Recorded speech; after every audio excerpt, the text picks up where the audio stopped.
semuanya pagi hari ini? Alhamdulillah, luar biasa. Allahu Akbar. Masya Allah. Terima kasih ibu-ibu semuanya atas partisipasinya di sini. Saya mau berbagi tentang materi budaya positif ya, yang kaitannya dengan pembelajaran kurikulum merdeka. Itu kita pernah mengerjakan di PMM ya. Platform Merdeka Mengajar Budaya Positif ini tidak asing bagi kita kalau kita pernah membaca gitu ya. Jadi di kurikulum merdeka ini kita memberikan kesempatan belajar untuk anak dalam belajar dengan sepuas-puasnya. Kita mendampingi tapi tidak mengatur untuk harus begini gitu ya. Jadi di sini penerapan budaya positif tentunya memerlukan dukungan dari semua warga sekolah, baik itu dari stakeholder di TKIT sini dan juga dengan ibu guru semuanya, gitu ya. Budaya positif, apa itu budaya positif? Apakah budaya positif? Apa contoh penerapan positif yang telah kita terapkan? Budaya positif di sekolah yaitu nilai-nilai dan kebiasaan-kebiasaan di sekolah yang berpihak pada peserta didik agar mereka dapat berkembang menjadi pribadi yang kritis, penuh hormat dan bertanggung jawab.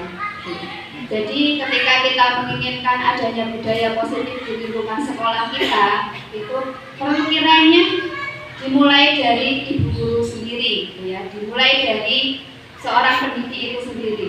Jadi murid nanti akan mengikuti perilaku dari ibu gurunya. Berikutnya perubahan paradigma. Filosofi pendidikan Ki Hajar Dewantara bukan tabula rasa. Semua anak terlahir dengan bakatnya masing-masing unik. Jadi berdasarkan karakteristik anak usia dini ya, bahwa namanya anak itu terlahir semuanya oleh Allah ciptakan istimewa. Ada yang memang kemampuannya berkembangnya paling bagus di fisik motorik kasar maupun halus, kemudian ada yang bahasa, kemudian ada yang nilai agamanya baik, kemudian ada yang kognitifnya baik begitu.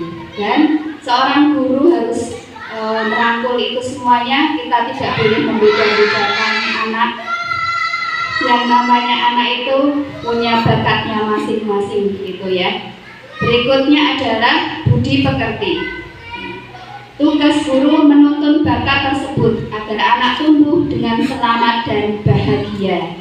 Jadi kita tugasnya mendampingi, mengupgrade bakat yang dimiliki oleh anak-anak yang kita miliki gitu nih. Jadi kita mendampingi mereka dengan penuh rasa bahagia dalam belajarnya.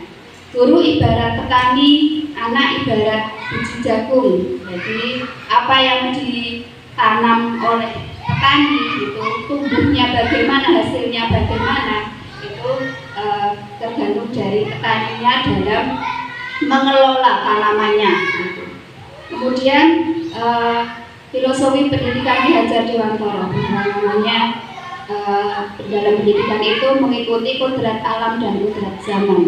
Dari masa ke masa zaman itu sudah berbeda-beda. Jadi kita dalam mengajarkannya sesuai dengan perkembangan zaman. Apalagi zaman sekarang ya, perkembangan zamannya sudah mulai semakin maju seperti itu. Kemudian dalam kurikulum merdeka juga seperti yang dikatakan oleh Ki Hajar Dewantara, bahwa yang namanya pendidikan itu berpihak pada anak gitu ya.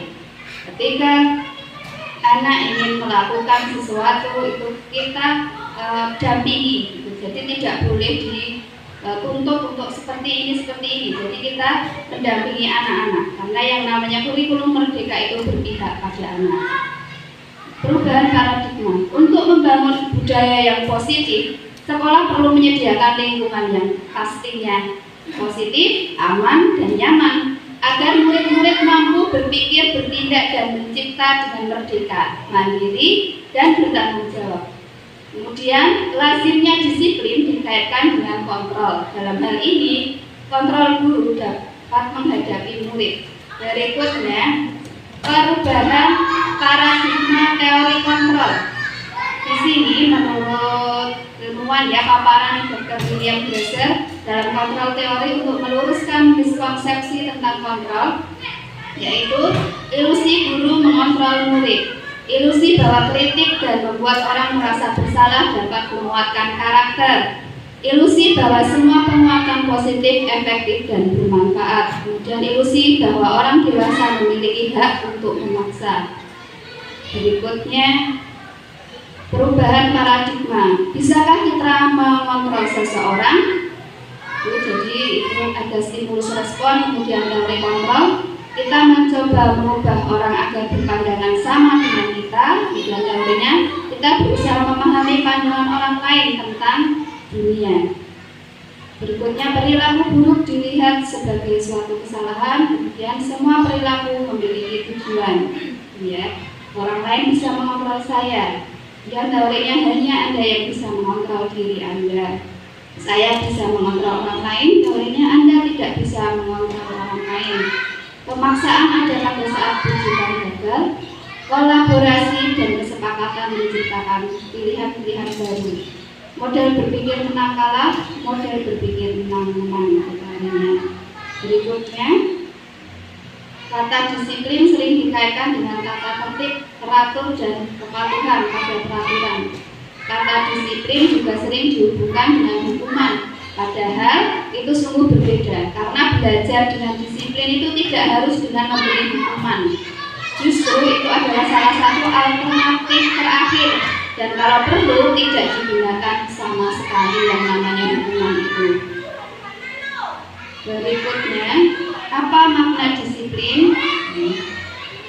Ki Hajar Dewantara menyatakan bahwa untuk mencapai kemerdekaan atau konteks pendidikan kita saat ini ya, dan untuk menciptakan murid yang merdeka, syarat utamanya adalah harus ada disiplin yang kuat.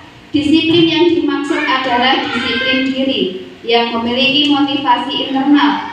Jika kita tidak memiliki motivasi internal, maka kita memerlukan pihak lain untuk mendisiplinkan kita.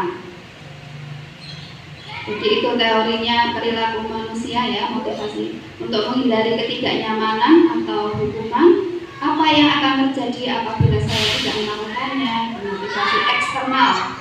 Kemudian untuk mendapatkan imbalan dari orang lain atau institusi, apa yang akan saya dapatkan apabila saya melakukannya? Motivasi eksternal. Jadi kita melakukan sesuatu itu tujuannya apakah karena ada motivasi eksternal itu atau itu sudah ada di diri kita sendiri, motivasi internal gitu ya. Berangkat pagi, oh nanti biar itu apa namanya poinnya baik gitu, nanti oleh ibu kepala gitu biar dilihat baik, oh ibu guru ini berangkatnya pagi-pagi sekali biar dilihat baik oleh kepala sekolahnya, seperti itu namanya motivasi eksternal. Jadi tidak kedisiplinan itu terlahir karena ingin dilihat baik oleh orang lain. Oh karena sudah diberi jadwal tiket gitu, jadi terpaksa berangkatnya pagi gitu. Jadi itu adalah motivasi yang timbul karena adanya eksternal. Kemudian motivasi internal itu karena memang disiplin itu sudah ada dalam dirinya. Saya akan menjadi orang yang seperti ini apabila saya melakukannya, sesuai dengan harapan kita. Kemudian di dalam budaya positif itu ada keyakinan kelas, ada hukuman dan penjagaan. Jadi mengapa tidak peraturan saja? Mengapa harus keyakinan kelas? Karena apa? Untuk mendukung motivasi intrinsik, kalau kembali ke nilai-nilai atau keyakinan, lebih menggerakkan seseorang dibandingkan mengikuti serangkaian peraturan-peraturan gitu ya. Jadi kenapa kita harus memakai helm? Oh, jadi takut ada ditilang Pak Polisi, atau karena kita sudah sadar kalau tidak memakai helm itu berbahaya. Jadi mana yang ada di keyakinan kita, atau karena orang lain yang eksternal tadi nanti kalau kena tilang, atau karena oh berbahaya kalau tidak memakai helm seperti itu. Kemudian pada saat pandemi ada 3M itu ya, menggunakan masker, mencuci tangan, dan menjaga jarak. Oh, itu karena peraturan di sekolah seperti seperti itu, atau memang kita sadar bahwa hal itu penting untuk menjaga kesehatan diri kita sendiri maupun orang lain. Gitu. Berikutnya di budaya positif itu ada lingkungan yang positif, ada keyakinan kelas dan peraturan kelas. Enggak disetop sih. Berikutnya yaitu keyakinan kelas. Keyakinan kelas adalah nilai-nilai kebajikan atau prinsip-prinsip universal yang disepakati bersama secara universal, lepas dari latar belakang suku, negara, bahasa, maupun agama. Menurut Dosen, suatu keyakinan akan lebih memotivasi seseorang dari dalam itu intrinsik.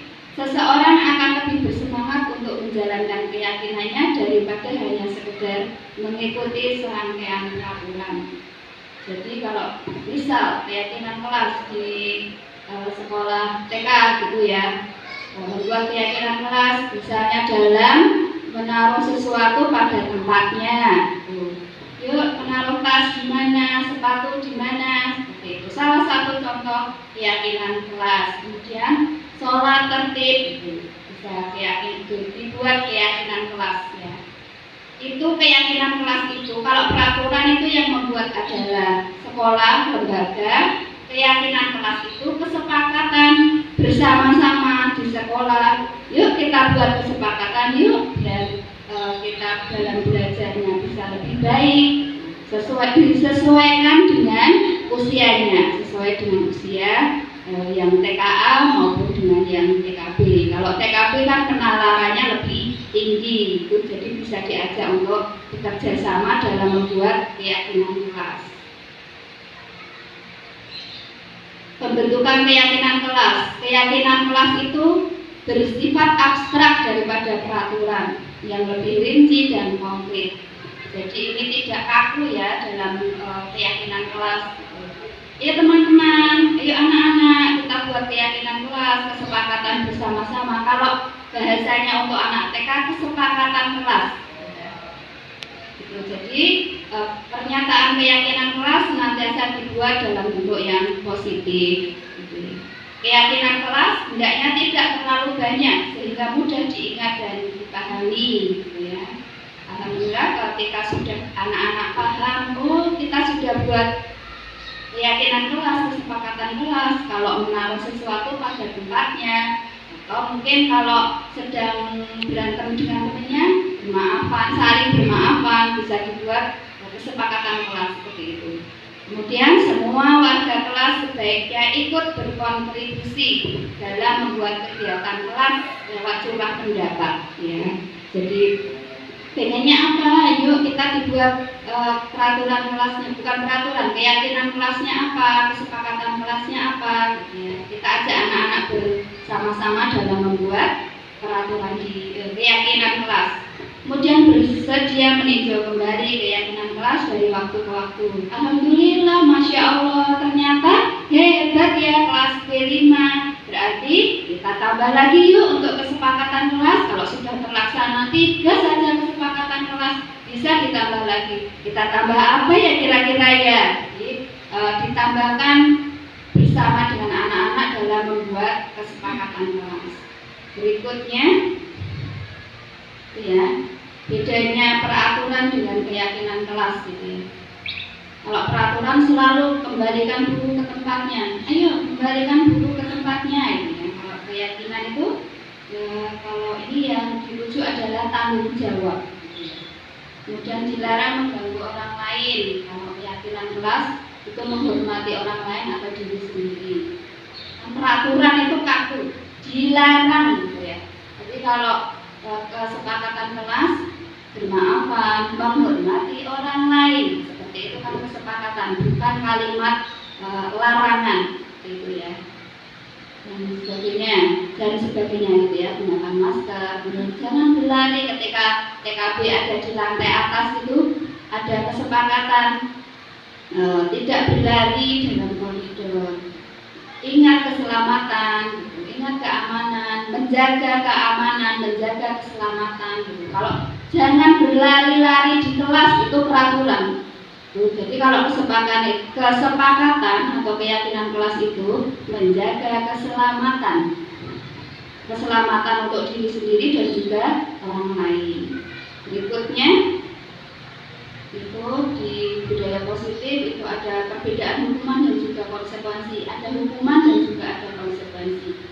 Jadi menurut pakar ini ya, hukuman itu sesuatu yang menyakitkan harus terjadi. Mungkin dulu pernah ya kita pada saat ibu guru semuanya berada di sekolah gitu ya. Kalau SMA mungkin ya, kalau SMA itu hukumannya ya suruh terlambat berapa menit lari berputar gitu ya. Atau mungkin terlambat upacara disuruh berdiri di halaman upacara gitu ya, di halaman lapangan upacara sambil hormat berapa menit.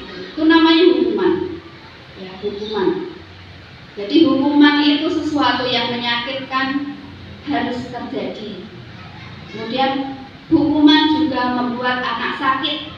Itu tidak hanya secara fisik, tapi juga waktu yang lama. Kalau misalnya kamu ya nggak mau belajar, nanti ini menulis ini berapa kali, misalnya.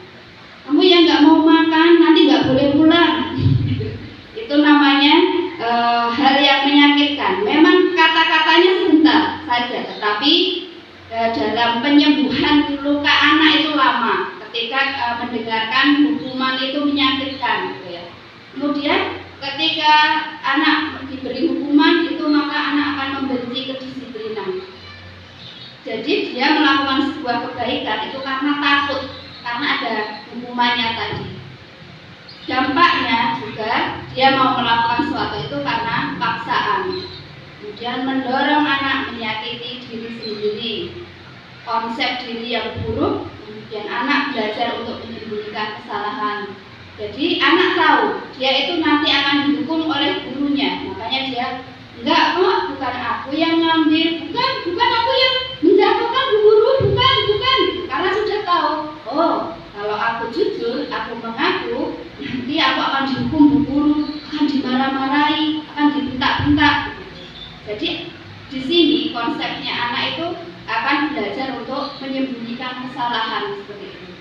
Kemudian di hukuman juga marah, rasa bersalah, dipermalukan, merasa tidak dihargai. Itu perasaannya anak ketika mendapatkan hukuman. Misalnya datang terlambat, terus gurunya datang terlambat lagi, yuk berdiri di depan kelas. Nah seperti itu. Jadi tanpa ditanya apa yang terjadi, guru langsung marah. Maka di anak akan ada rasa marah, malu, dipermalukan. Jadi harga dirinya itu dipermalukan di depan teman-temannya, merasa tidak dihargai. Jadi akan timbul dalam rasa diri anak itu hal yang tidak suka dengan belajar.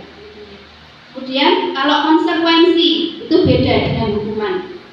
Kalau konsekuensi itu sesuatu yang harus terjadi, tapi tidak menyakitkan ya, membuat anak merasa tidak nyaman dalam jangka waktu pendek. Misal tadi habis makan, kok ini sampahnya masih di sini, harusnya bagaimana? Ya dibuang pada tempatnya. Jadi anak tidak nyaman karena kelasnya kotor. Konsekuensinya apa ketika sehabis makan? Ya dibuang pada tempatnya sampahnya, tidak ditinggal. Kemudian konsekuensinya anak menghargai disiplin ya. Konsekuensi itu mendorong anak agar mudah menyesuaikan diri, konsep diri yang baik. Anak belajar untuk mematuhi peraturan. Ya, jadi ketika konsekuensinya tidak menaruh sepatu maupun tas pada tempatnya, maka konsekuensinya, ayo tadi menaruhnya di mana? Gitu. Jadi kalau menaruh sepatu tidak pada tempatnya, nanti terjadi apa? Sepatunya bisa bagaimana? Gitu. Jadi itu konsekuensinya, berarti sepatunya bisa hilang kalau tidak pada tempatnya, seperti itu. Itu bahasa komunikasi, beda dengan yang hukuman tadi. Makanya naruh sepatu pada tempatnya, hilang aja, itu hukuman bahasa. Sebenarnya itu yang dilakukan berupa kata-kata. Tetapi bedanya hukuman dan konsekuensi. Konsekuensi anak akan bertanggung jawab. Oh, aku salah. Aku akan ini tidak akan mengulangi lagi, bertanggung jawab. Sedangkan hukuman itu akan menyakiti anak dan dampaknya, masya Allah, lama sekali untuk sembuhnya, gitu ya. Makanya seorang guru itu harus bisa membedakan mana yang hukuman, mana yang untuk konsekuensi, dan kita meminimalisir dan bahkan untuk menghapus yang namanya hukuman, ya, karena itu akan menjadikan kenangan yang buruk di masa usia dini, gitu ya. Berikutnya, nah dalam seorang pendidik itu ada 5 posisi kontrol. Yang pertama itu penghukum, kemudian yang kedua itu membuat orang merasa bersalah, kemudian yang ketiga itu guru sebagai teman, guru sebagai pemantau, kemudian guru sebagai manajer. Guru berdua, yang penghukum, menghardik, menunjuk-nunjuk, menyakiti, menyindir, membuat orang merasa bersalah, itu mengatakan seharusnya kamu itu jangan gini, makanya kamu jatuhkan, ibu kecewa sama kamu gak nurut sama ibu guru, itu namanya membuat orang merasa bersalah. Kemudian guru sebagai teman, membuat alasan-alasan untuk muridnya. Kemudian pemantau, menghitung dan mengukur. Kemudian manajer itu mengajukan pertanyaan-pertanyaan. Jadi ketika anak melakukan kesalahan, posisi manajer ini itu tidak langsung menjudge ke anak bahwa kamu itu salah, kamu itu harus dihukum, kamu itu begini-begini, seperti itu. Jadi tidak begitu. Jadi manajer itu seperti dalam konsep pembelajaran Islam gitu ya, ada tabayun. Guru sebagai manajer itu dalam pembelajaran anak usia dini di dalam konsep Islam itu tabayun.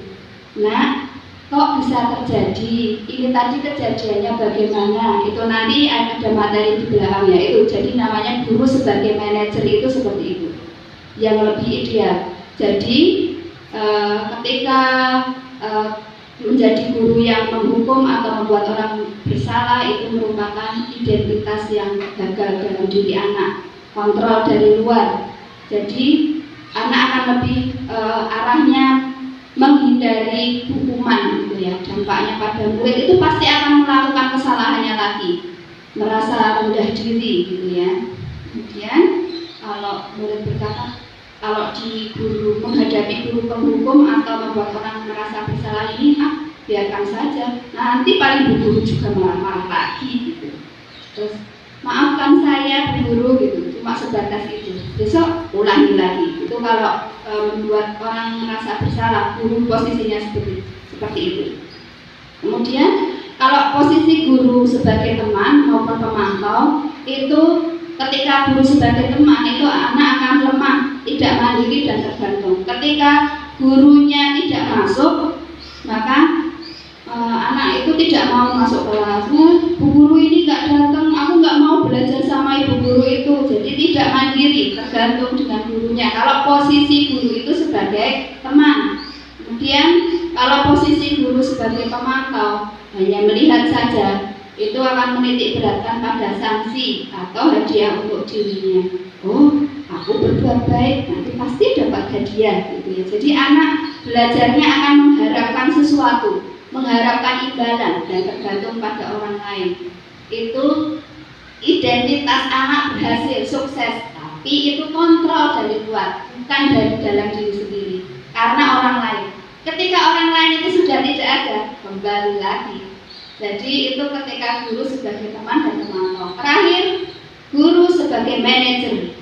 Maka anak akan lebih menghargai diri sendiri, identitas berhasil maupun sukses, kontrol dirinya itu berasal dari diri sendiri. Ada gurunya maupun tidak ada gurunya, semangat dalam belajar. Jadi bisa mengevaluasi diri, bagaimana caranya untuk memperbaiki diri. Berikutnya, tadi untuk guru dalam hal posisi kontrol guru, kalau ini kebutuhan dasar manusia. Bahasanya ya, manusia Allah ciptakan itu mempunyai kebutuhan, yaitu kebutuhan untuk bertahan hidup, membutuhkan cinta dan kasih sayang, apalagi anak usia dini ya, itu lagi pengen disayang-sayangnya ya. Kalau anak usia dini ya, bukan lagi pengen dimarah-marahinnya, tapi lagi pengen disayang-sayang, dimanja-manja gitu ya. Kemudian kebebasan dalam berekspresi, karena anak usia dini itu karakteristiknya meniru, kemudian melihat, mengingat, seperti itu ya, mempraktekkan apa saja yang dilihatnya. Kemudian kesenangan, fun, senang, kesenangan, butuh kesenangan. Jadi dalam hal pembelajaran, anak juga membutuhkan, di kurikulum merdeka ini anak membutuhkan senang dalam belajar, bukan keterpaksaan seperti itu. Kemudian kekuasaan, power, itu butuh dalam kebutuhan dasar manusia. Jadi dari gambar tersebut tadi menyimpulkan bahwa posisi sebagai manajer lah yang terbaik dalam menghadapi murid. Ya, yang tadi ya, posisi kontrol guru tadi, guru yang memposisikan diri sebagai seorang manajer hendaknya mengerti bahwa fokus masalah ada pada murid. Guru hendaknya membuat murid bertanggung jawab mencari solusi dari masalah yang mereka lakukan. Tujuannya adalah untuk menuntun murid. Berikutnya, materi berikutnya adalah restitusi. Ya. Apa itu restitusi? Restitusi adalah proses menciptakan kondisi bagi murid untuk memperbaiki kesalahan mereka, sehingga mereka bisa kembali kepada kelompok mereka dengan karakter yang kuat. Itu menurut Gosen. Cirinya restitusi itu adalah satu, bukan untuk menebus kesalahan, namun belajar dari kesalahan. Jadi ketika murid itu salah, ketika menjadi seorang guru penghukum, maka itu, ayo kamu salah kan tadi, ayo bertanggung jawab, ayo ini, kembalikan ini. Nah itu untuk menebus kesalahan. Tetapi kita menjadikan murid kita itu belajar dari kesalahan. Jadi menjadi guru pengontrol manajer tadi ya, untuk belajar dari kesalahan. Kemudian yang kedua, memperbaiki hubungan. Tawaran, bukan paksaan. Restitusi menuntun untuk melihat ke dalam diri. Kemudian restitusi juga mencari kebutuhan dasar yang mendasari tindakan. Restitusi diri adalah cara yang paling baik untuk memperbaiki diri.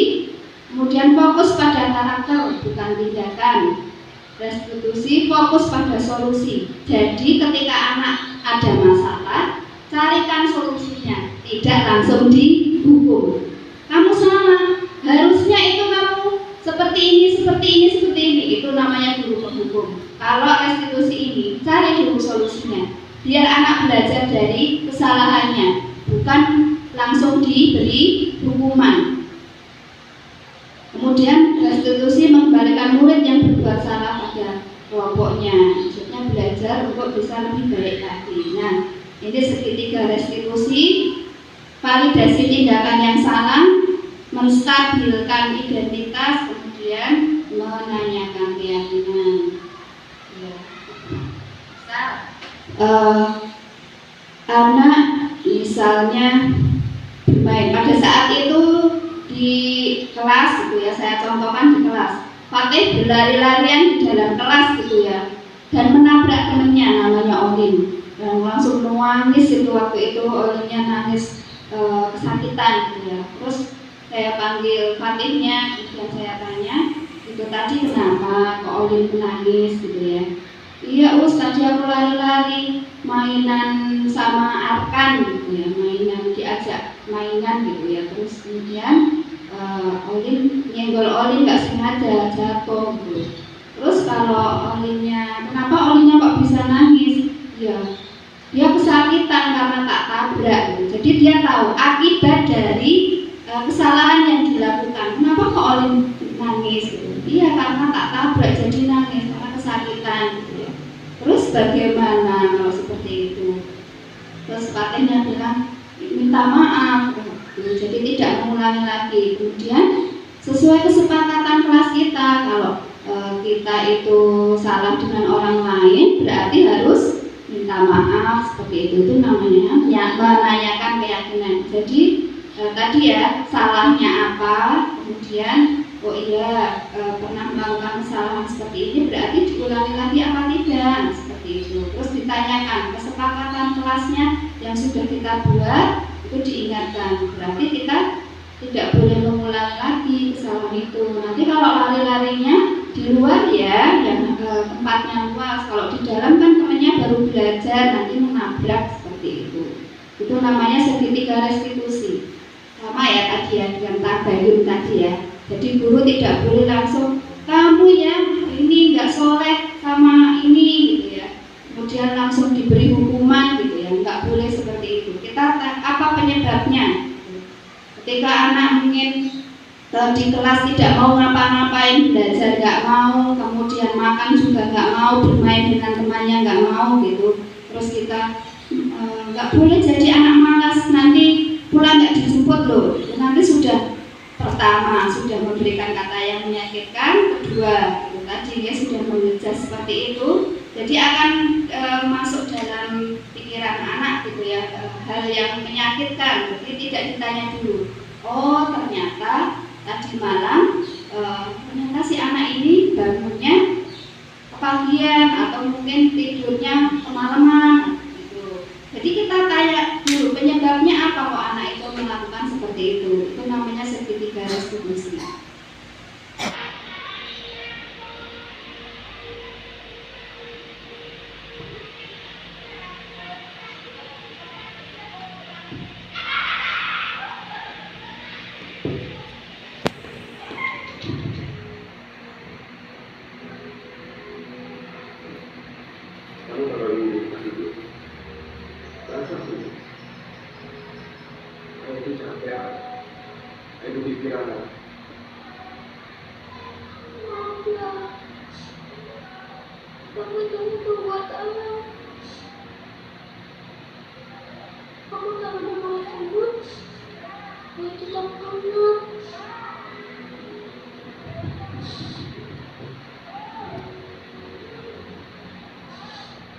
Ya, jadi ayahnya dalam menyelesaikan masalah itu tidak menggunakan restitusi ya, langsung memarahi anaknya. Padahal tujuan anaknya ingin teh yang di dalam ini tadi biar hangat, karena pemikirannya masih anak-anak seperti itu ya, untuk kasih sayang anaknya terhadap ayahnya. Bahwa aku tak akan mungkin berada di posisi ibu yang karena ibunya itu tadi ya sudah meninggal, maka dia menggambarkan gambar ibunya untuk melepaskan kerinduannya.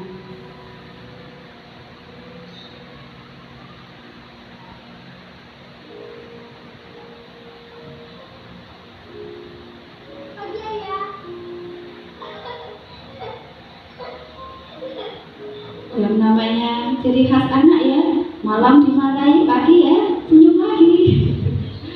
Keren, beda dengan kita. dan menulis. Aku yakin jika istri itu masih ada, Yang dilakukan anaknya menulis banyak surat. Nah ini ayah pulang kerja, berangkat kan, sudah capek, berjalan kaki gitu ya. dan dia juga selalu berusaha mengajakku merasakan kebahagiaan. Itu contoh bentuk kasih sayang yang lain lagi. Dia mengucapkan selamat ulang tahun untuk ayahnya. Ayahnya sudah ini ya, awalnya sudah emosi duluan ya. Dia padahal mau diberikan kejutan surprise gitu ya.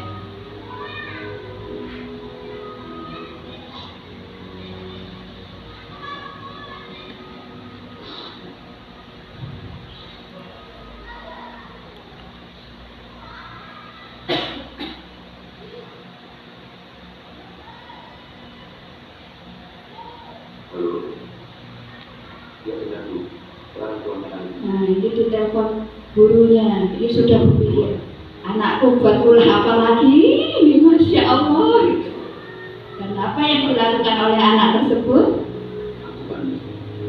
Mencarinya kemana? Panik ayahnya, anaknya hilang.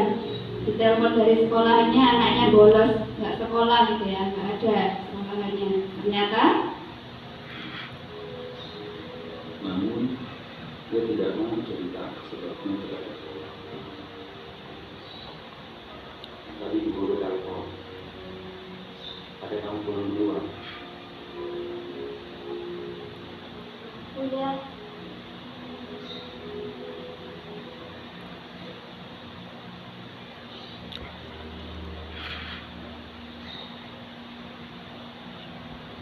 nah, tadi ya yang merasa membuat orang merasa bersalah. Apa yang diucapkan? Maaf ya, cuma itu aja. Belum bercerita. Katanya anaknya bagi-bagi pada diri. Ini membuat ulah lagi. Dan apa ulah berikutnya?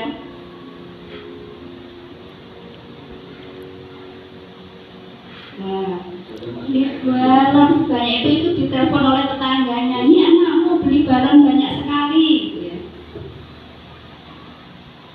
Namun sebisa mungkin aku menangis.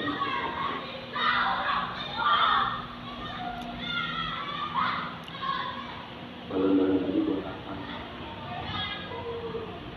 Nah, ini baru pakai restitusi.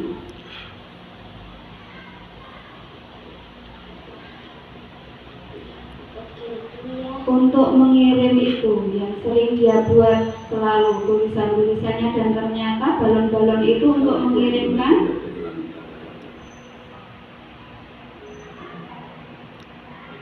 Betapa dia merindukan ibu yang sangat dia sayangi. ya, karena saking rindunya pada ibunya, dia ingin mengirimkan surat-suratnya itu untuk ibunya, menggunakan balon agar sampai pada ibunya, gitu ya.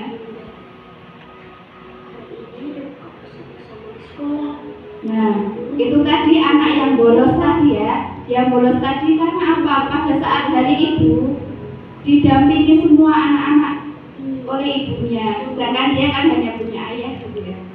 Dan akhirnya dia keluar dari sekolah sedih karena nggak ada ibunya gitu ya. Dan ini tadi karena anak kan ayahnya itu ya belum merasa punya ini untuk klarifikasi ke anaknya, langsung hanya ditanya, "Kamu ngapain nggak sekolah?" gitu ya. Dan masalahnya ternyata ini.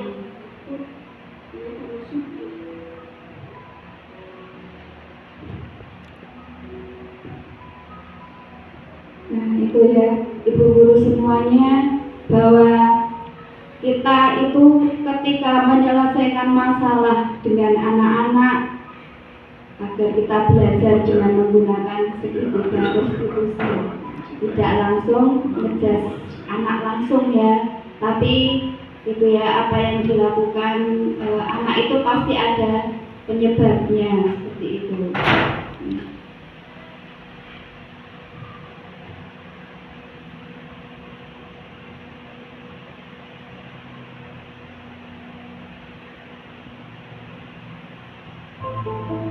Terima kasih untuk ibu guru semuanya ya. Itu tadi tentang budaya positif sekolah yang saya sampaikan begitu ya, bahwa sebagai seorang pendidik gitu ya, kita bertanggung jawab besar untuk anak-anak kita ya, murid-murid kita gitu. Apalagi ini pendidikan anak usia dini ya, yang pondasi di kurikulum Merdeka itu adalah pondasi. Pondasi yang namanya ketika pondasi itu adalah harus kuat. Itu dimulai dari seorang guru. Jadi mari kita bersama-sama gitu ya, menjadi guru-guru hebat dalam bersamai perkembangan anak-anak didik kita gitu ya, dan menjadikan bahwa yang namanya belajar bermain itu menyenangkan, tidak menyakitkan, tidak memberi hukuman. Tapi ketika anak-anak itu melakukan kesalahan karena belum paham, kita dampingi penyelesaian masalahnya, menjadikan masalah itu sebagai pembelajaran, bukan ketika anak bersalah diberi hukuman. Terakhir, ibu guru hebat semuanya, bahwa yang namanya tugas seorang pendidik berat tapi juga mulia. Kita tidak tahu di antara anak-anak hebat yang kita bersama itu, dari mulut mungilnya yang nantinya akan menghantarkan kita semuanya menuju surganya Allah, kita tidak tahu ya. Karena ketika kita nanti sudah tidak ada di dunia ini gitu ya, ada 3 yang akan membersamai kita: ilmu yang bermanfaat, amal jariah, kemudian anak-anak yang soleh yang mendoakan orang tuanya. Kita juga termasuk orang tua di sekolahan. Kita juga memberikan ilmu yang bermanfaat untuk anak-anak didik kita.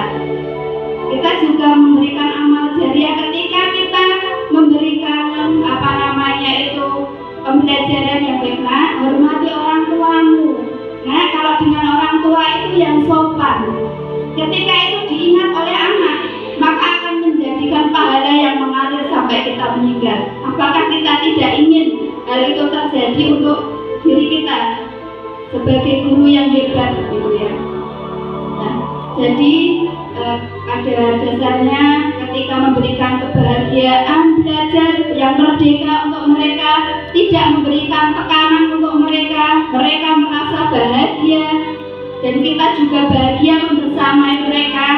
Dan kita juga tidak tahu ya, bahwa nanti di antara mereka menjadi orang hebat, orang sukses. Ingat dengan kita, Masya Allah, ini guruku dulu di TK dulu yang selalu sabar membimbingku, dan dia mendoakan, dan bahkan kita tidak tahu, dan itu sarananya ternyata kita menuju surganya Allah karena dari mulut-mulut mungil ini yang sudah kita didik dari sejak usia dini.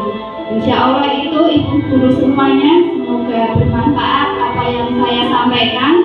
Kurang lebihnya mohon maaf. Assalamualaikum warahmatullahi wabarakatuh.